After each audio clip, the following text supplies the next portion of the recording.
freeform reinforces both. Great, thank you very much. Okay, I'd like to talk about this extraordinary sculpture that I had the opportunity to work on that was completed 1 year ago, practically to the day. Rebecca from Selman is sitting in the front, and John Ochsendorf is in the back of the room. So just to give you a quick teaser, this is the sculpture that's a 6 meter high, approximately 6 meter high sculpture that was built at Storm King Art Center in the Hudson Valley, and it is a permanent outdoor sculpture by the artist Martin PURYEAR. Martin is, I just wanted to give you a very brief overview. He is one of the really truly extraordinary American sculptors who's very well known mostly for his reverence of craft and his use of extremely sinuous, beautiful, evocative curves, often in bent laminated wood, but he uses a lot of different materials. And for one of his last public commissions, he really wanted to work for the first time in brick. He watched the Nubian vaulting being built in Mali at some point. He met Hassan Fatih in Santa Fe, and he was very much inspired by the bottle kilns in the UK. So over a period of about 12 years, Martin and Rob at his studio elaborated a set of drawings of the sculpture and sculpted this really exquisite, teeny tiny little wooden maquette that was so perfectly sculpted that it could be digitized and then translated into form to use for some of the process working models. This is one of the early models of the sculpture. And so we're talking about this permanent outdoor brick sculpture, again 6 meters high, a thickness of a little over 30 centimeters. Surface area 91 square meters and a weight of 56 tons.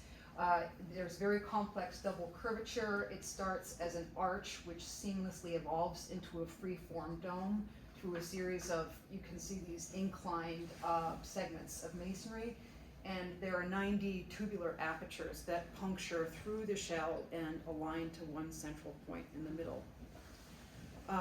The innovation in materials, methods, and sequence of construction include a use of an adapted Nubian vaulting with a double wide structural brick and a reinforced structural cage.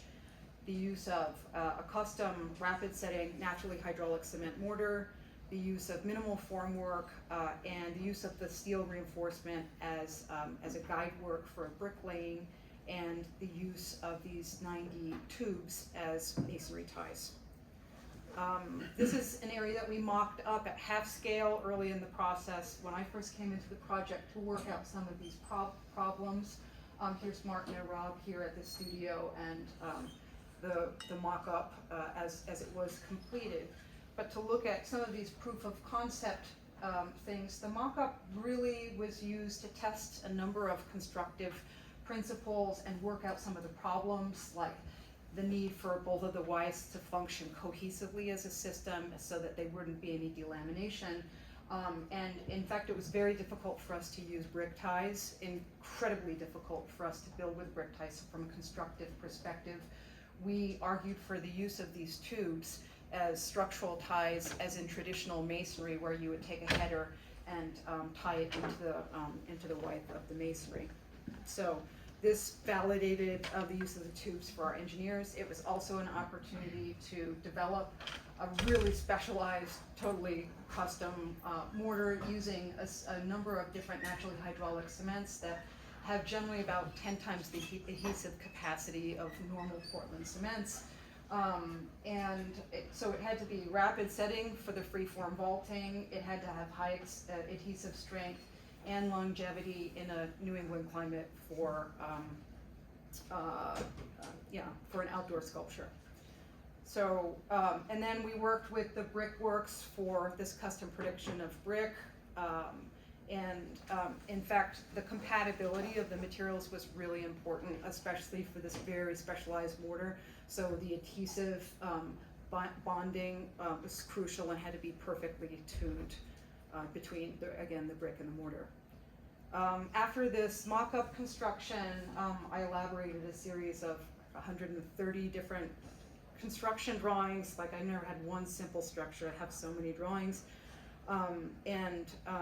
We'll go into some of them afterwards, but the structural design of the shell was mainly in 3 different parts. So there's an equilibrium approach with looking at global stability, an FEA analysis to refine the design of the steel cage, and shear analysis for the tying capacity of the tubes. So for the overall equilibrium, we could kind of simplify the loads according to the construction techniques and say the lower third is a self-supporting arch in full compression, doesn't need any steel. The top side is a self-supporting dome. We have hoop forces, doesn't really need any steel. But this section here is a 1 meter cantilever and like a whole great big belly in the masonry, which is not good for compression structures. So we had to look at the overall equilibrium. We had to look at the overall equilibrium, assessing the global I value at the base of the structure, treating it as a section of a beam, and then considering eccentricity between the global and local centroid, and analyzing material stresses at the base. So axial stress, bending, and combined stress. And then, of course, we looked at lateral loads for earthquake loads up to 0.15 G. And there was a net tension that was at the opening, you can see here, but it was easily accommodated by the steel design into the foundation. So Stillman, it's problematic to talk about masonry structures and linear elastic finite element analysis, and we can probably discuss some of the pros and cons of that during the coffee break. But it is important from a constructive standpoint that Stillman was able to analyze that 5 inch shell that's a reinforced concrete shell independently and then also add on the weight of the internal external length of brick, so that we could essentially look at redundancy of how the steel cage would be designed and give some inputs into the design process. So this is the final steel cage design, where you see horizontal, vertical steels, and then the steels along the section cuts. But basically, like, that analysis allowed, us to kind of say, okay, well, in some of the areas of principal stress in the shell, let's make sure that we have increased steel and better continuity, especially because the tubes puncture everything. So we're doing okay. So shear analysis. Again, there's these tubes that are being punctured, and Stillman could show mathematically that there was a masonry tie provided by the glass fiber reinforced cement tubes with this key on a 1 meter on center spacing, more or less, that would be sufficient to prevent delamination of the shell. And then for the construction process, this is a brief sequence diagram, but essentially we have one part is an arch built over a full formwork, and then the second part is a free-spanning vault that's built with this quasi-Nubian vaulting technique with no formwork at all, just laying the brick free up based off of the steel, and then a self-supporting dome, which is similarly laid. This is the formwork in 2 parts, a heavy formwork for the support of the arch until it could be closed with compression forces, and then a lightweight guidework system which was necessary in order to control the bending of the steel. A quick view of the formwork using Martin's Studios in immaculate experience with bent wood. It really was one of the most beautiful formworks I'd ever worked with. This is Kurt from KC Fabrications Welding. In fact, a lot of people came to the top of the hill and said, oh wow, this is like the steel as a sculpture in and of itself. So, and then just quickly sequence the first layer of masonry, where we really had some challenges to deal with some of the shrinkage over the formwork. The second layer, laying the second layer of the shell. So here we see the full sequence between formwork, first width, steel cage, second width, with this penetration of each one of the tubes. And here you can see that around each one of these 90 tubes, so 90 tubes, 180 surfaces, which means, I don't know, 8 to 12 brick per tube, all had to be carved something like this, and most of the time they were something like this, and sometimes we had to carve them 3 times before they broke, so it was really at the limit of the brick. And that was, so we were building essentially these cradles, scribing the brick, scribing the tubes, laying the tubes in the cradle, and then carving up and around them. And then at each one of the section cuts, we would build out over the edge of the section cut, come back with a demo grinder, and then cut the entire edge of the masonry to re-incline the bed for the next course.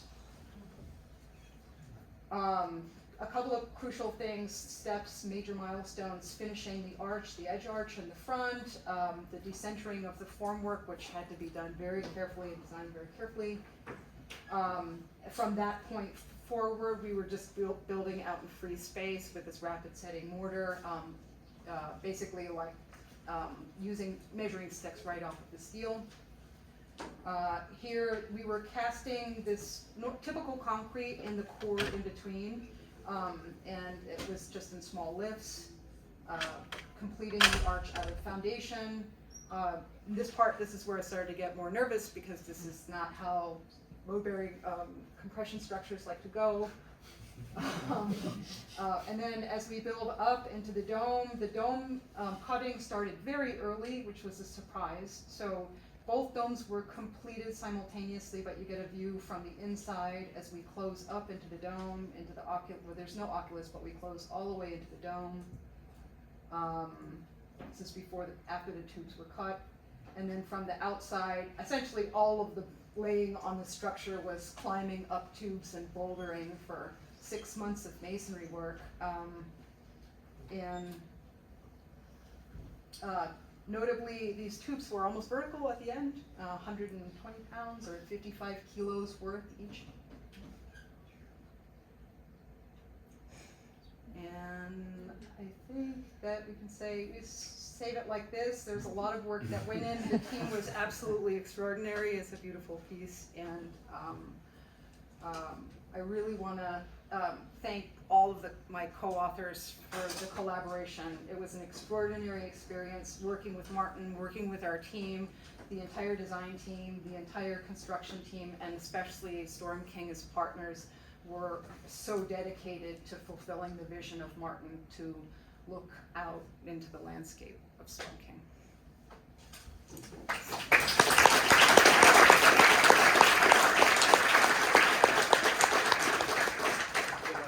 Yeah, sorry. Telling us about this amazing construction. We have time for comments or questions. Yeah, I have a question. Lara, I didn't really understand where the concrete shell is only in the middle part, or it's throughout? Yeah, so the concrete shell is basically, if you come back here, so we would lay the inner wythe and the outer wythe free spanning, but then when we came up about, I don't know, 50 centimeters or something like that, then we would cast into the core, so that we would then have an entire cohesive shell for the entire thickness. And we did have to control the slump of that casting. But yeah, the shell is basically only in the middle, but the steel is mainly used as a lost form work for the guide work for the bricklaying. So sometimes it's needed, and sometimes it's just needed for constructive purposes. Thanks for a nice presentation. I must admit that I'm a bit ambivalent about this, right? So I like the result a lot. I see the challenges that you've overcome. But then, at the risk of being a bit polemic, I wonder how many of the 7 E's that John presented yesterday is this actually complying with? Or is art and sculptures exempt of that? And what is your attitude on this? I had been working in raw earth for about 13, 14 years of my career. So in some ways, one of the people say, well, I was coming back to the dark side, to come back to New England, and I'm working in fired brick again, and we're working with non-efficient structural forms. But in many respects, working with the natural cement in this way, these are very, very indigenous processes. From, you know, the natural cement that we was developed in the town over from Martin historically as a pre-Portland cement mortar. Maybe John has an answer. Another thing I would add is this is a sculpture part for rich white people from New York. Martin is a black sculptor who worked next door, his studio was, and he never had a piece there. Yeah. So finally in his 80s they invited him. So this was also about, in the period of George Floyd, a kind of reckoning and a representation of one of the great American sculptors in his own backyard. So from an ethical standpoint, we did feel it should be built. It's definitely not structural purity, but boy, was it challenging to do the flying brick as formwork. And, but yes, let's discuss that over a beer.